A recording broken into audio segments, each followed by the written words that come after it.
Well, thank you. It's really a great honor to be here and to have this wonderful audience. And I'm very grateful that you're all here at Politics and Prose. One of the really nice things about being able to speak about a new book is to go to real brick and mortar bookstores and to realize that there are still people that really like real books and come out for events like this because of the intellectual challenge and interest. So thank you all for coming.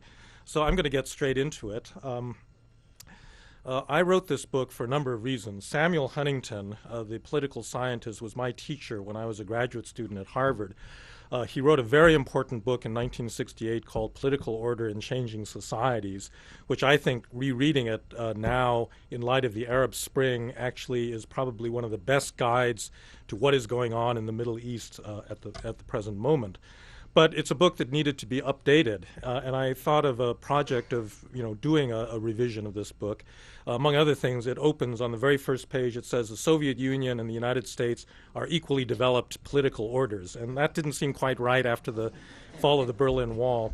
But the other major issue is the one that was just referred to. I've been thinking about nation building, failed states, Afghanistan, Iraq, Somalia, Haiti, all of these foreign policy challenges that we've faced, and we have this illusion, which I would call the problem of getting to Denmark. And Denmark is in quotation marks because Denmark is actually not a real country. It's this mythical place that has low corruption, democracy, stable government, good services delivered very efficiently, and so forth. And we have this vision of Denmark in our back of our heads, and then we go to a place like Afghanistan and we say, well, how are we going to get Afghanistan to look like Denmark?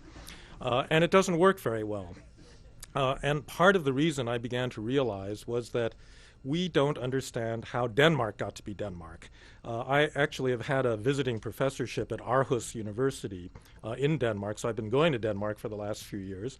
And I'll tell you that most Danes actually have no idea how Denmark got to be Denmark. And so it struck me that as a political scientist, there ought to be a basic book you can go to say where did political institutions come from.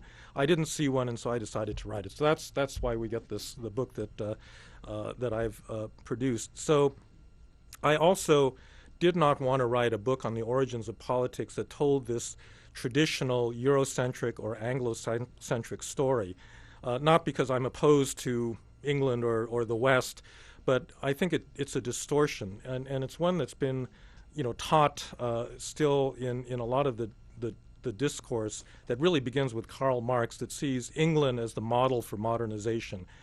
England's present is everybody's future. This is something actually that Karl Marx said. And what you realize when you actually learn something about the history of England is that it is a very peculiar country in a number of ways that I will explain to you. And to expect other countries to replicate England's modernization path, I think, is highly unrealistic. And in fact, in my view, it was China. China did not establish the first state. That happened in a lot of places, in Egypt, in Mesopotamia, in the Valley of Mexico. But in my view, the Chinese established the first modern state. Modern meaning not based on hiring your cousins and your friends to run the government, but based on civil service examinations, a rational bureaucracy, centralized administration. And they did this in the 3rd century BC. And it's a historical achievement that I think a lot of people have not adequately recognized. And so instead of starting with England or, Greece and Rome and then going through the Magna Carta and the rise of democracy in England, it seemed to me it made more sense to start with China. China created the first modern state. Why are other societies different from China? So that's the basic background. Now, there are 3 important baskets of political institutions that we need to think about. The first is the state itself. The state is all about power. The state is the ability to concentrate power in a hierarchy and to use it to enforce rules over a particular territory, all right?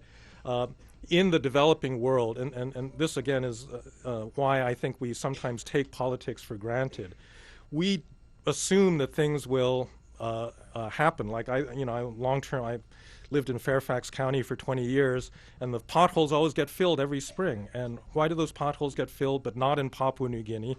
Well, it turns out there's a hidden social structure that provides these services, and it does it pretty efficiently, at least in a rich county like Fairfax. Not so well in the district, but that's But it's interesting, why those differences happen.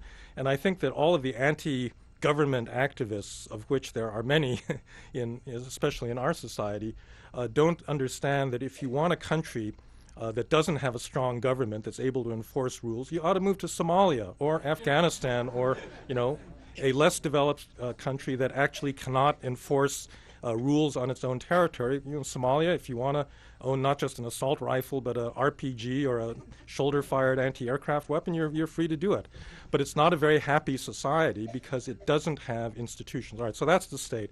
Second is the rule of law. The rule of law is all about community rules of justice that are regarded as superior to the will of whoever happens to be running the government, whether that is a president, a prime minister, a king, monarch, whatever. The executive in the society doesn't feel that he or she can just make up the rules on the fly, whatever they want, but they actually have to implement a law that someone else makes, all right? So that's the second set of important institutions. And then the third is institutions of accountability.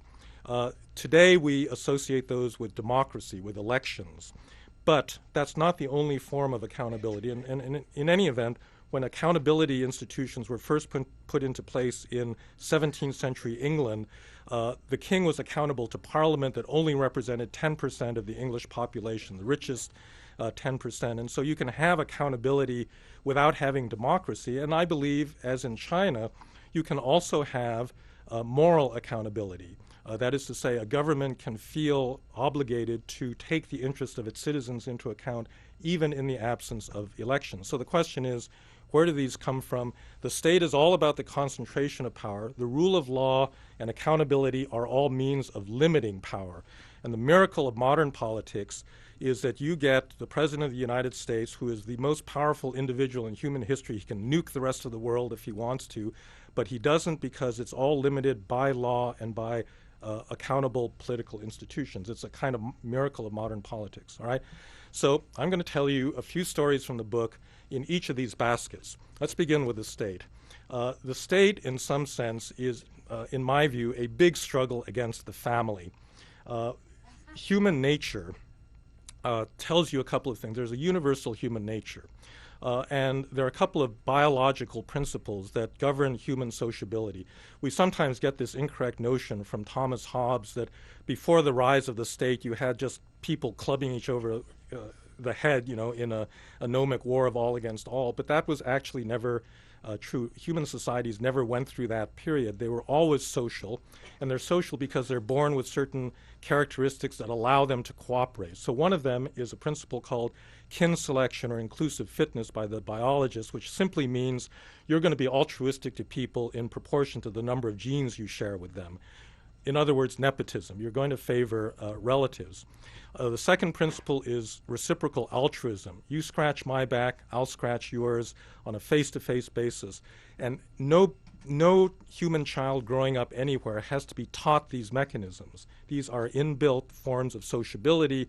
They are the default ways that we relate to each other, friends and family. And in the absence of a modern institution that forces you to hire somebody with qualifications rather than your cousin or your brother-in-law, that's the way you're going to do it. That's the kind of normal politics that will insert itself.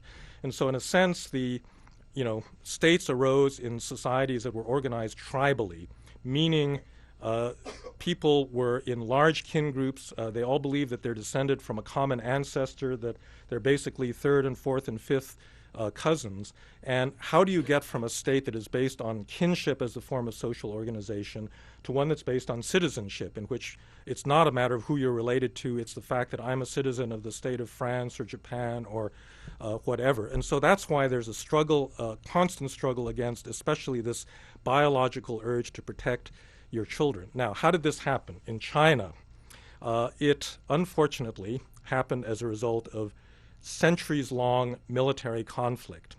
There's a famous political scientist, Charles Tilly, who was famous for arguing in the case of Europe that the state makes war and war makes the state, that it's really military competition that drove people out of tribal societies into these more organized hierarchical units. And if you look at Chinese history, that is exactly the story that unfolds.